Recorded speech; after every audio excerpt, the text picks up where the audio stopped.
The rain fell like accusations that gray November morning, each drop a reminder of everything Richard Morrison had failed to protect.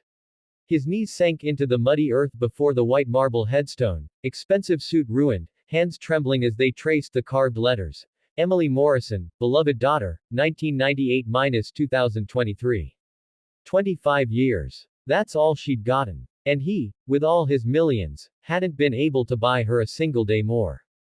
Richard's chest heaved with sobs that came from somewhere so deep inside him, he wondered if they would ever stop. I'm sorry, he whispered, his voice breaking. God, Emily, I'm so sorry. I should have been there. I should have known. The cemetery was empty except for the crows perched on distant trees, bearing witness to a father's grief. Richard had built an empire from nothing. Tech companies, real estate ventures, investments that had made him one of the wealthiest men in Seattle. He'd shaken hands with presidents, closed billion-dollar deals, seen his face on the cover of Fortune magazine. But none of it mattered now. None of it could bring back his daughter. I was always working, he continued, talking to the stone as if Emily could hear him. Always chasing the next deal, the next acquisition. You needed me to come to your recital, and I sent a driver with roses instead. You wanted me at your college graduation, and I was in Tokyo. I thought I was building a legacy for you, but I was just running away. The truth was almost too heavy to speak aloud. Emily had struggled with depression for years. Richard had noticed her growing quieter, more withdrawn, but he'd convinced himself it was just a phase. He'd thrown money at the problem, therapists, medications, wellness retreats, but he'd never given her what she actually needed. His time, his presence, his undivided attention. 3 weeks ago, she'd taken her own life in the apartment he'd bought her. The apartment where she'd died alone. I'd give it all away, Richard said, his fingers digging into the wet earth. Every penny. Every property. Every stock and bond. If I could just have 5 more minutes with you. If I could just tell you that you mattered more than any of it. That you were always enough, exactly as you were. What Richard didn't know was that Emily was, in fact, watching him. She stood 50 feet away, partially hidden behind an oak tree, tears streaming down her face as she watched her father fall apart. Her hand covered her mouth to stifle her sobs. She was alive, very much alive, and her heart was breaking in a completely different way than she'd expected. The plan had been simple, born from desperation and rage. For months, Emily had tried everything to reach her father.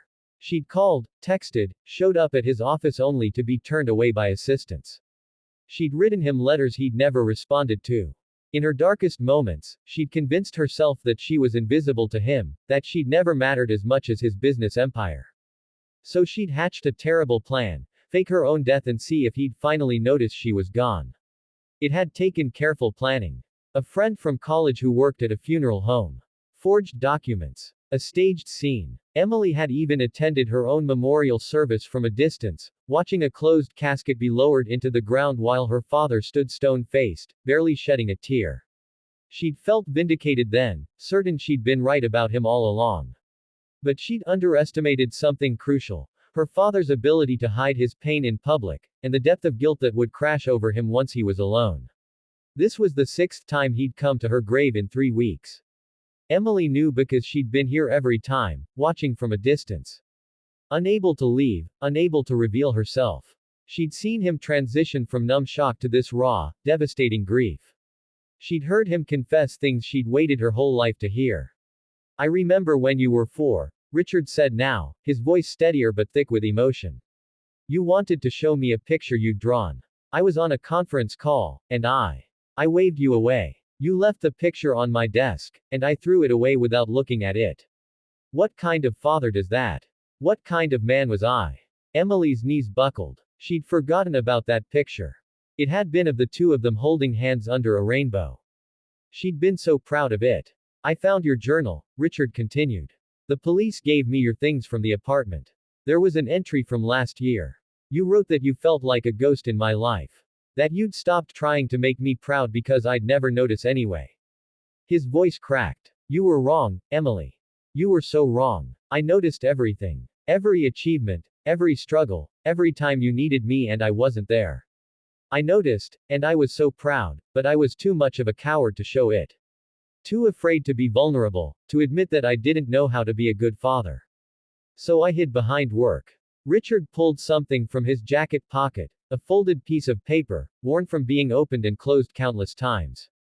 I found this too. Your letter. The one you wrote right before the end. You said you loved me despite everything. That you forgave me. That you hoped I'd forgive myself. He pressed the paper to his chest. How can I forgive myself for this? How can I live in a world where you don't exist? That's when Richard did something that made Emily's carefully constructed justifications crumble. He reached into his other pocket and pulled out a bottle of pills.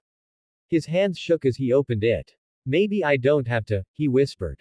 No. Emily's scream tore from her throat before she could stop it. She was running toward him, mud splashing, lungs burning. Dad, no. Stop. Richard's head snapped up, the pills scattering into the grass as the bottle fell from his hands. He stared at the figure racing toward him, his mind unable to process what his eyes were seeing. It couldn't be. It was impossible. But as Emily collapsed in front of him, sobbing, reaching for him with trembling hands, he realized the impossible was happening. Emily. His voice was barely audible. But the funeral. I don't understand. I'm sorry, she sobbed, throwing her arms around him. I'm so sorry. I faked it. I was angry and hurt, and I wanted you to feel what I felt, and I thought. God, I thought you wouldn't even care. But I was wrong. I was so wrong about everything. Richard's arms came around her slowly, carefully, as if she might dissolve if he held her too tightly. Then all at once, he crushed her to his chest, his entire body shaking with the force of his sobs. You're alive. You're here. You're real. They stayed like that for long minutes, two broken people holding each other together in the rain. Finally, Emily pulled back enough to look at her father's face. I heard everything you said. Every time you came here. I was watching. I meant every word, Richard said, cupping her face in his hands as if memorizing it. Emily, I was a terrible father. I chased success and ignored what mattered. But if you give me another chance, just one more chance, I swear I'll spend the rest of my life making it right. I don't need you to be perfect, Emily said, tears mixing with rain on her cheeks. I just need you to be present. To see me. To choose me over work sometimes. I choose you, Richard said fiercely. Right now, I'm choosing you. The companies can crumble. The empire can fall. None of it matters without you. In the weeks that followed, Richard Morrison shocked the business world by stepping down as CEO of his companies, appointing successors, and liquidating major portions of his holdings. The news called it a breakdown. Wall Street analysts predicted disaster. But Richard couldn't have cared less. He and Emily moved into a modest house in the suburbs, nothing like his penthouse or her sterile apartment. They started family therapy together. Richard learned to cook, something he'd never done in his life, and they had dinner together every night. Emily started painting again, something she'd given up years ago, and Richard hung every piece in their home, no matter how rough. On Thanksgiving, 6 months after that day in the cemetery, they sat together at their small dining table. Richard looked at his daughter, vibrant, laughing, alive, and felt gratitude so profound it brought tears to his eyes. What are you thinking about?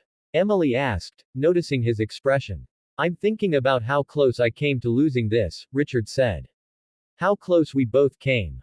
I'm thinking that I'd rather have one real moment with you than 1,000 empty successes. Emily reached across the table and took his hand. We both learned something, Dad. I learned that people can change if they want to badly enough. And you learned what really matters. Richard squeezed her hand, blinking back tears.